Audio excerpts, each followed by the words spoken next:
Hello, welcome to എസ്സാസ് world. അപ്പോൾ ഇന്നത്തെ പുതിയ വീഡിയോക്ക് എല്ലാവർക്കും സ്വാഗതം. അപ്പോൾ ഇന്നത്തെ പറഞ്ഞൊരു സ്പെഷ്യൽ വീഡിയോ ആണ്. അപ്പോൾ നമ്മുടെ റമദാൻ മാസത്തിൽ നോമ്പ് തുറക്കാൻ വേണ്ടിയിട്ട് ഒരു പാലസിലോട്ട് പോവുകയാണ്. അപ്പോൾ നമ്മൾ ആദ്യമായിട്ടാണ് ഇഫ്താറിന് വേണ്ടിയിട്ട് പാലസിലോട്ട് പോകുന്നത്. അപ്പോൾ ഈ ഒരു പാലസ് ഉള്ളത് കുവൈറ്റ് സിറ്റിയിലാണ്. പാലസിൻ്റെ പേര് നൈഫ് പാലസ് എന്നാണ്. അപ്പോൾ ഈ ഒരു പാലസിന് 100 വർഷത്തിന് മുകളിൽ പഴക്കമുണ്ട്. അപ്പോൾ ഈ ഒരു റമദാൻ മാസത്തിൽ മാത്രമാണ് ഈ ഒരു പാലസ് പബ്ലിക്കിനായിട്ട് ഓപ്പൺ ചെയ്ത് കൊടുക്കുന്നുള്ളൂ. അപ്പോൾ നമ്മൾ ഫേസ്ബുക്ക് പേജിൽ കണ്ടിട്ടാണ് ഈ ഒരു പാലസിലോട്ട് പോകുന്നത്. അടിപൊളിയായിരുന്നു. എന്താകുമെന്നൊന്നും അറിയാണ്ടാണ് ആദ്യമായിട്ടാണ് ഈ ഒരു പാലസിലോട്ട് വന്നത്. അപ്പോൾ എന്തായാലും വേണ്ടിയില്ല, നമുക്കൊന്ന് എക്സ്പീരിയൻസ് ചെയ്യാമെന്ന് വിചാരിച്ചിട്ട് വന്നതായിരുന്നു. അപ്പോൾ അന്നത്തെ വിശേഷങ്ങൾ നിങ്ങൾക്കും കൂടി പങ്കുവെക്കണമല്ലോ വിചാരിച്ചിട്ട് എടുത്തിട്ടുള്ളൊരു വീഡിയോ ആണ്. അപ്പോൾ ഈ ഒരു പാലസിലോട്ട് അകത്തോട്ട് ആർക്കും എൻട്രി ഇല്ല.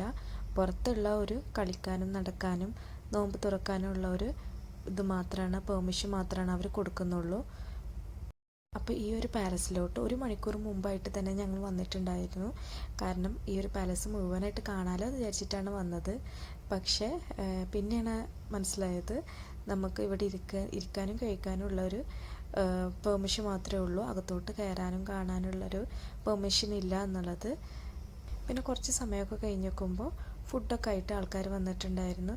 അപ്പോൾ ഓരോരുത്തരും പോയിട്ട് അവരവരുടെ ഫാമിലി മെമ്പറിന് വേണ്ടിയിട്ട് ഫുഡ് കളക്ട് ചെയ്യേണ്ടതാണ്.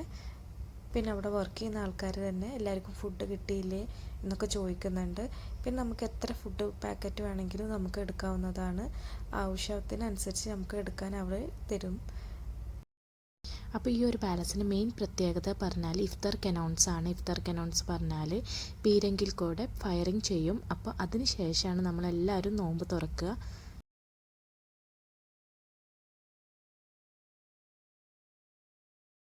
അപ്പോൾ ഇത് കാണാൻ വേണ്ടി എല്ലാവരും അവിടെ വെയിറ്റ് ചെയ്ത് നിൽക്കും. അപ്പോൾ മക്കൾക്കാണെങ്കിലും ഒക്കെ സൗണ്ട് കേൾക്കുമ്പോൾ ഒരു പേടിയാണ്. പിന്നെ അവരെല്ലാവരും ഓക്കെ ആവും. പിന്നെ അപ്പോൾ അത് കഴിഞ്ഞതിന് ശേഷമാണ് നമ്മൾ നോമ്പ് തുറക്കാൻ പോവുകയാണ്. അപ്പോൾ ഉള്ളത് റൈസ്, അതേപോലെ തന്നെ ചിക്കൻ, അതേപോലെ തന്നെ ചെറിയൊരു തക്കാളിക്കറി പോലത്തെ ഒരു കറി, പിന്നെ ഈത്തപ്പഴം, വെള്ളം, ജ്യൂസ്, ഓറഞ്ചൊക്കെയാണ് ഈ ഒരു ബോക്സിൽ ഉണ്ടായിട്ടുള്ളത്. അപ്പോൾ എല്ലാവരും ഓരോ സൈഡിൽ നിന്നിട്ട് ഭക്ഷണം കഴിക്കുന്നുണ്ട്. അപ്പോൾ ഇവിടുത്തെ പ്രത്യേകത പറഞ്ഞാൽ പല രാജ്യക്കാരും ഇവിടെ വന്ന് നോമ്പ് തുറക്കുന്നുണ്ട്. ഇപ്പോൾ മുസ്ലിംസ് ഉണ്ട്, അതേപോലെ നോൺ മുസ്ലിംസും എല്ലാം തന്നെ ഉണ്ടായിട്ടുണ്ടായിരുന്നു. പിന്നെ കുറേ ടൂറിസ്റ്റുകളും വന്നിട്ടുണ്ട് ഈ ഒരു കാഴ്ചകളെല്ലാം കാണാൻ വേണ്ടിയിട്ട്. അപ്പോൾ നോമ്പുറക്കലൊക്കെ കഴിഞ്ഞ് നോക്കുമ്പോൾ പീരങ്കിയുടെ അടുത്ത് നിൽക്കുന്ന ആളുടെ അടുത്ത് നിന്നിട്ട് എല്ലാവരും ഫോട്ടോ എടുക്കുന്നുണ്ട്.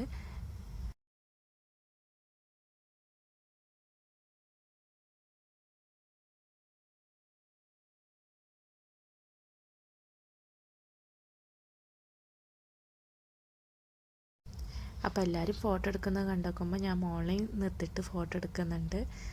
മോൾക്ക് ആദ്യം ഫോട്ടോ എടുക്കാനൊക്കെ ആയിട്ട് മടിയായിരുന്നു, പിന്നെ അങ്ങനെ നിന്ന് കൊടുത്തിട്ടുണ്ട്.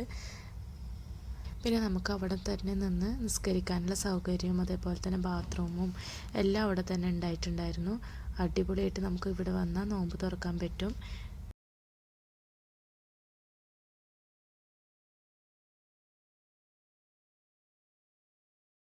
അപ്പോൾ ഇന്നത്തെ വീഡിയോ ഇത്രയേ ഉള്ളൂ. എല്ലാവർക്കും ഇഷ്ടപ്പെട്ടെന്ന് വിചാരിക്കുന്നു. ഇഷ്ടപ്പെട്ടാൽ ലൈക്ക്, ഷെയർ ആൻഡ് സബ്സ്ക്രൈബ്. ഇനി അടുത്ത വീഡിയോ കാണുന്നവരേക്കും ടാറ്റാ, ബൈ.